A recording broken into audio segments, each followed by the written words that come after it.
మొలతాడు చేత వెన్న ముద్ద చెంగల్వ పోదండ బంగారు మొలతాడు పట్టుదట్టి అని ముద్దులారే బాలకృష్ణుని వర్ణనలో ఒక దగ్గర మనకు మొలతాడు ప్రస్తావన కనిపిస్తుంది.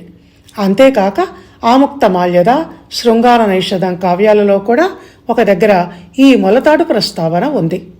మగపిల్లలకు పుట్టిన 11వ రోజు మొలకు తల్లి కట్టే బంగారు లేక వెండి లేక నల్లదారపు మొలతాడుకు చాలా చరిత్ర, పురాణ వైశిష్ట్యం ఉన్నాయి. మామూలు మొలతాడే కదా, దాని గురించి చెప్పుకునేదేముంది అని అనకండి.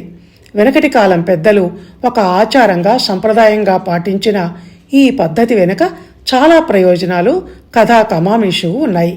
మొలతాడు లేనివాడు మగాడే కాదు అని మనకు ఒక సామెత ఉంది. మగపిల్లలకు మొలతాడు కట్టడం వల్ల కండరాలు, ఎముకలు సరైన పద్ధతిలో వృద్ధి చెందుతాయి, రక్త ప్రసరణ పెరుగుతుంది, దుష్టశక్తులు వాళ్ల దరిచేరవు, ఐశ్వర్యం సిద్ధిస్తుంది అన్న నమ్మకాలు మనలో ఉన్నాయి.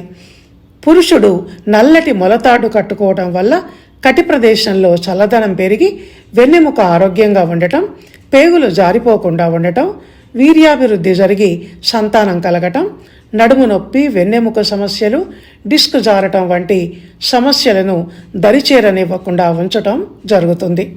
మొలతాడు ఉండటం వల్ల పరిమితంగా తింటారు గనక బాడీకి ఫిట్నెస్ వస్తుంది, జీర్ణశక్తి అలవడుతుంది, వాత, పిత్త, కఫ దోషాలు బ్యాలెన్స్డ్గా ఉంటాయి, హెర్నియా వంటి రోగాలు దరిచేరవు, మెటబాలిజం పెరుగుతుంది, వెయిట్ కంట్రోల్లో ఉంటుంది, పొట్ట చుట్టూ కొవ్వు పేరుకోకుండా ఉంటుంది.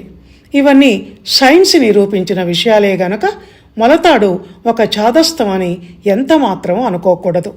ఇకపోతే హిందూ ధర్మాన్ని ఆచరించేవారు ఏం చెప్తారంటే, ఆడవాళ్లకు మంగళసూత్రం ఎలాగో మగవాళ్లకు మొలతాడు అలా పవిత్రమైంది అని.